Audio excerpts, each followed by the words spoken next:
Hello, my dear friends. I welcome all of you to Vishnu classes. Today we will discuss about RUSA, RUSA जिसे हम बोलते हैं राष्ट्रीय उच्चतर शिक्षा अभियान। जैसे कि मैंने आपको पहले भी बताया था, राष्ट्रीय माध्यमिक शिक्षा अभियान के टाइम पे कि माध्यमिक मीन्स था सेकेंडरी एजुकेशन लेवल पे जो अभियान चलाया गया। लेकिन ये जो रूसा है ये उच्चतर शिक्षा अभियान है जो कि यूनिवर्सिटी लेवल पे उच्चतर शिक्षा जो है उस लेवल को अपग्रेड करने के लिए, उसकी क्वालिटी को अपग्रेड करने के लिए जो है बनाया गया। तो अब हम देखते हैं कि ये अभियान जो है वो जैसे दूसरा जो था हमारा रमता वो एमएचआरडी के द्वारा स्टार्ट किया गया था, वैसे ही जो राष्ट्रीय उच्चतर शिक्षा अभियान है वो सेंटर के द्वारा सेंट्रली स्पॉन्सर्ड स्कीम थी और 2013 में ये स्टार्ट किया गया था। किसके द्वारा? सेंटर के द्वारा 2013 में जो है हायर एजुकेशनल इंस्टीट्यूशन की स्ट्रेटजीज को जो है बढ़ाने के लिए, क्वालिटी को इम्प्रूव करने के लिए स्टार्ट किया गया था। तो सबसे पहले रमसा जो कि 2009 में स्टार्ट हुआ था, वैसे ही रूसा जो है वो कब स्टार्ट हुआ? 2013 में। ये ऐसे इंपॉर्टेंट पॉइंट्स हैं जो कि आपको याद रखने हैं at the time of examination. फिर उसके बाद अगर हम बात करें तो अब रमसा और रूसा में डिफरेंस ही क्या है कि रमसा जो है वो मोस्टली माध्यमिक सेकेंडरी एजुकेशन लेवल को अपग्रेड करने के लिए बनाया गया था। वैसे ही जो रूसा है वो उच्चतर जो है मीन्स की यूनिवर्सिटीज लेवल जो है उनको अपग्रेड करने के लिए बनाया गया था। तो इसीलिए इसमें बात भी की गई है कि upgradation of autonomous colleges to universities, जितने भी कॉलेजेस हैं आगे उनमें जो है यूनिवर्सिटीज जो हैं उनको भी अपग्रेड करना और लेवल को अपग्रेड करना।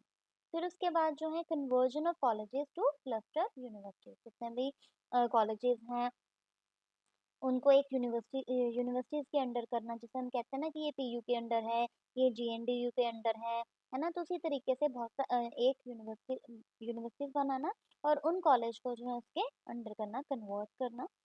Infrastructure grants to university, universities को जो है इंफ्रास्ट्रक्चर ग्रांट देना, मतलब कि इंफ्रास्ट्रक्चर यूनिवर्सिटीज का बढ़िया बना बना रहे तो उसके लिए भी ग्रांट्स देना।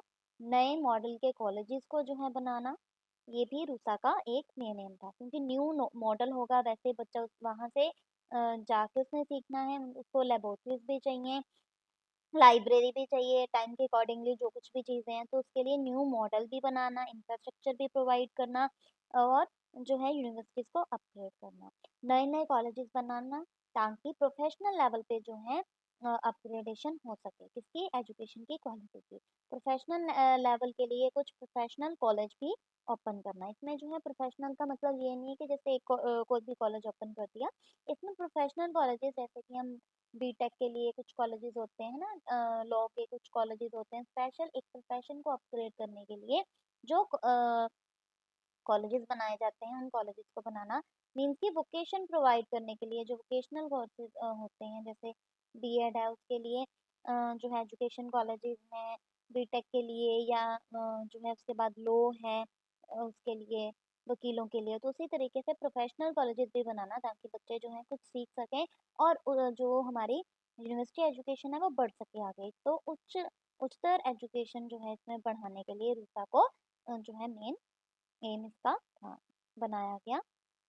फिर उसके बाद अगर हम बात करें तो मेन जो है इसका यूनिवर्सिटीज़ और कॉलेजेस के लिए है कि यूनिवर्सिटी लेवल पे कॉलेज के लेवल पे जो है ज़्यादा से ज़्यादा हम जितनी डेवलपमेंट कर सकें क्वालिटी की और बच्चे को और ज़्यादा से ज़्यादा हम सिखा सकें, पढ़ा सकें, उसके लिए जो भी हमें नीड्स हैं, चाहे वो लैब्स की हो, चाहे वैसे हो या किसी भी तरह की नीड्स हो सकती हैं, तो उनको जैसे टाइम के अकॉर्डिंगली नीड्स चेंज हो रही हैं, तो उसी तरीके से उनको अपग्रेड करना।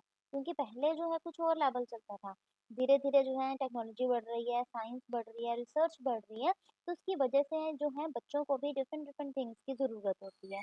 तो उन बच्चों की उन नीड्स को पूरा करने के लिए जो है रूसा ने काम स्टार्ट किया।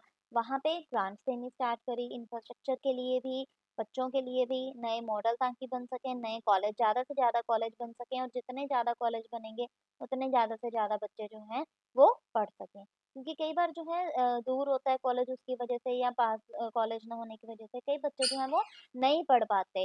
तो इसीलिए जो है ऐसे कॉलेजेस को बनाया गया, पास-पास में नए कॉलेजेस भी बनाए गए ताकि बच्चे जो हैं पढ़ सकें, प्रोफ़ेशनल भी और दूसरे कॉलेजेस को भी बनाया गया। फिर उसके बाद अगर हम बात करें तो इंफ्रास्ट्रक्चर ग्रांट दी गई यूनिवर्सिटीज़ को भी और कॉलेजेस को भी। ऐसा नहीं है कि इसमें सिर्फ़ यूनिवर्सिटी की बात की गई है, सिर्फ़ ग्रांट यूनिवर्सिटी को ही दी गई कि यूनिवर्सिटी को ही सिर्फ़ अपग्रेड करना है।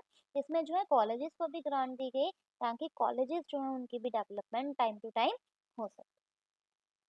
फिर उसके बाद अगर हम बात करें तो मैंने आपको पहले ही बताया, जैसे रिसर्च बढ़ती जा रही है उसी तरीके से हमारे जो एजुकेशन लेवल को और अपग्रेड करने के लिए जो है क्वालिटी इम्प्रूवमेंट हो, ज़्यादा से ज़्यादा बच्चे जो हैं सर्च करेंगे, उतना ज़्यादा जो है ऐड करेंगे, एक्सप्लोर करेंगे, उस क्रिएटिविटी बढ़ेगी, बच्चों की इनोवेशन बढ़ेगी। तो इसीलिए रूसा का जो मेन मतलब था उस क्वालिटी को इम्प्रूव करना, और उस क्वालिटी को इम्प्रूव करने के लिए जो है रिसर्च, साइंस और टेक्नोलॉजी जो है उसमें भी इम्प्रूवमेंट की गई।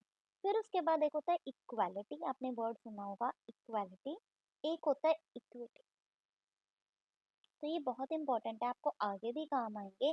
इनमें डिफरेंस क्या है? इक्वालिटी होता है इक्वल, इक्वल शेयर हम बात भी करते हैं कि सभी को, जैसे ये पिज्ज़ा है, 4 अगर लोग हैं तो इनको 4 में बाँट दिया, ठीक है? तो वो क्या हो गया? इक्वल। इक्विटी क्या कहता है कि जिसके पास नहीं है उसी को दो। समझो कि ये जो है यहाँ पे मैच चल रहा है, ठीक है? यहाँ पे देखने के लिए ये जो है इसको दिख रहा है, लेकिन ये कम हाइट का है, ये जो है और कम हाइट का बच्चा है ना? तो उसके लिए अगर हमें स्टूल प्रोवाइड करने हैं, तो हम सबसे पहले इसे स्टूल प्रोवाइड करेंगे, इतना, ताकि ये और बड़ा हो जाए, ठीक है? इसको इतना स्टूल प्रोवाइड करेंगे और इसको तो स्टूल प्रोवाइड करने की नीड ही नहीं है ना?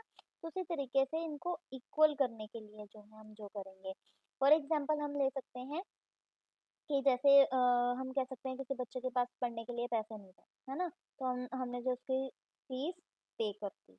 इसी तरीके से इक्विटी का मतलब है कि जिसके पास नहीं है, उनको चीज़ें प्रोवाइड करना। ऐसा नहीं है इक्वल कि मैंने सभी स्कूल के बच्चों को पैसे दे दिए, ऐसा नहीं है। जिसको नीड थी उसे। तो इसीलिए इक्विटी यही है, आजकल जो है गवर्नमेंट में भी इक्विटी की बात करी जाती है। तो इक्विटी ये कहती है कि जिसको नीड है उसको, जैसे हम कहें कि जो 10 जो है पॉवर्टी लाइन के नीचे हैं, सिर्फ़ उनको जो है राशन दिया जाएगा, तो वो क्या है? इक्विटी है। अगर वो कहें कि सभी को राशन प्रोवाइड किया जाएगा, वो क्या है? इक्वालिटी, जो कि सही नहीं है। सही क्या है? इक्विटी, मीन्स कि जिनके पास नहीं है उनको प्रोवाइड करना। तो इसीलिए रूसा में जो है इक्विटी इनिशिएटिव्स लिए गए कि अपग्रेड हो सके एजुकेशन का लेवल। फिर उसके बाद जो है फैकल्टी रिक्रूटमेंट सपोर्ट दिया गया, मीन्स कि फैकल्टी को रिक्रूट करने के लिए जो है न्यू फैकल्टी को, तो उसके लिए भी जो है ऐड किया गया। फैकल्टी में आगे से आगे इम्प्रूवमेंट के लिए, जैसे बीएड होती है, टीचर आगे सीख सकें, वैसे ही इन सर्विस ट्रेनिंग भी टीचर्स की भी, प्रोफेसर्स की भी, या और भी लोग जो है वहाँ पे ऑफिशियल्स उनकी लगाई जाए, ताकि टाइम टू टाइम जो है उनमें भी इम्प्रूवमेंट हो सके। फिर उसके बाद अगर हम बात करें तो हायर एजुकेशन कहती हूँ जो कि वोकेशन प्रोवाइड करें।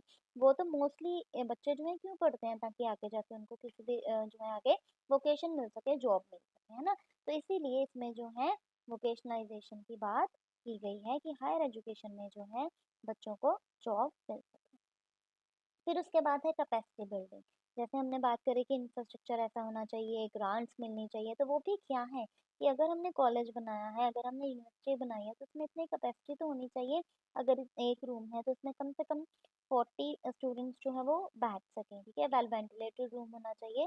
तो इसीलिए कैपेसिटी बिल्डिंग की जो है बात की गई है।